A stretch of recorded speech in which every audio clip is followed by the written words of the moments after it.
Hello everyone, Wendy Ross for USTrotting. Today we're in Howe, New Jersey at the Advantage Training Center, home of Tony Alagna, as we take a look at a few of his top contenders.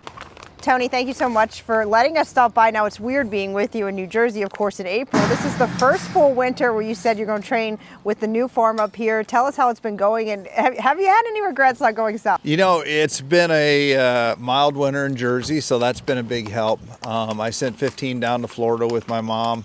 And so it was nice. I could go down every couple of weeks, get a little bit of a getaway, check on those horses. Now you have how many here at the farm? Now the way the guys were driving by, they said, Wendy, we don't have any room. There's not an empty stall in the place. Not an empty stall in place. We got 140 stalls on our property. We lease a property next door. That's another 20 stalls. And right now we're at full capacity. Well, we know you have a ton of horses here, but we just want to focus on four. Let's start with Bellisima, Hanover, the 2-year-old filly, now coming back at 3. You know, she had a good 2-year-old campaign against some really nice 2-year-old pacing fillies. How do you like her, and how's she coming back? She's really coming back good. We just trained her yesterday, the bike in 2-4. She had some tie-up issues, which kind of goes along with the family. Her sister, Boudoir Hanover, had them as well. The mother had them, bedroom confession, so it kind of goes along with them. So you have to really manage them correctly. And you know, last start of the year, we were disappointed on how she raced, but she tied up, you know. So, you know, we put her away in good shape, good order, sound filly. She's coming back good. Looking at her today, she looks like she's just grown and looks really strong. Gorgeous, something gorgeous filly to see for 2023. Yeah, absolutely.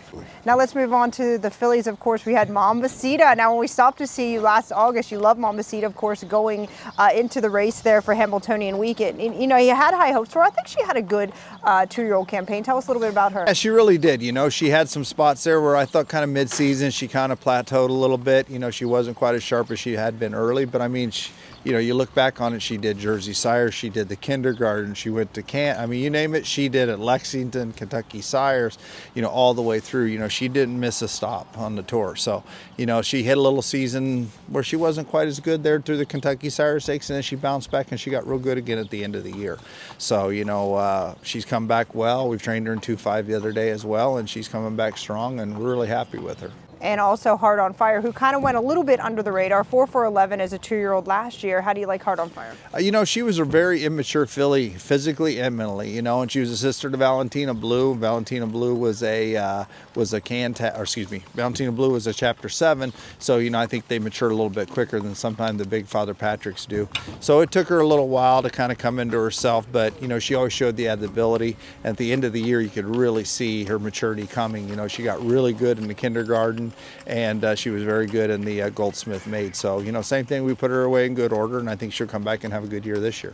The last one was the favorite one, and the favorite one I saw today, of course, El Rey. You know, Colt, kind of, you know, against a competitive group of 2-year-olds last year, he had some standout times. My favorite start was his last start in the Governor's Cup. What an effort for him. I really like what we've seen back, and you know that 3-year-old pace and Colt group is always tough when they come back. Tell us how you like him coming back here. Absolutely. You know, and this is a horse that we were really high on training down.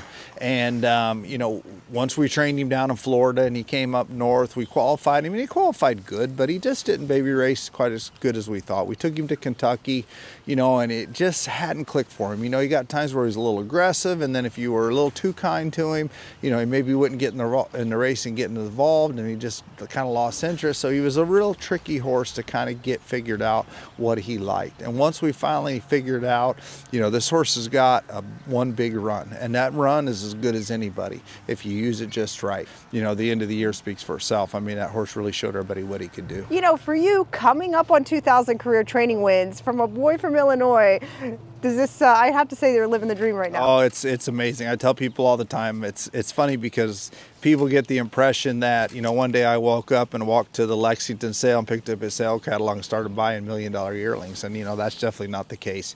You know, I came from Illinois. My mom trained horses. My dad trained horses. You know, we come from humble origins, that's for sure. You know, I always had a dream of owning my own place, and, you know, to see that dream realized, you know, we just cut a new training strip. We were putting in a training strip for training the trotters and intervals, and we just put a half-mile sand track in as well in the infield. So, you know, we've done a lot of work in 2.5 years, and, you know, it's, somebody once said to me, they said, you know, one thing about a farm, it'll take every dollar you give it. And, you know, that no truer words were ever spoken, but, you know, I look at it as I'm doing nothing but investing in myself.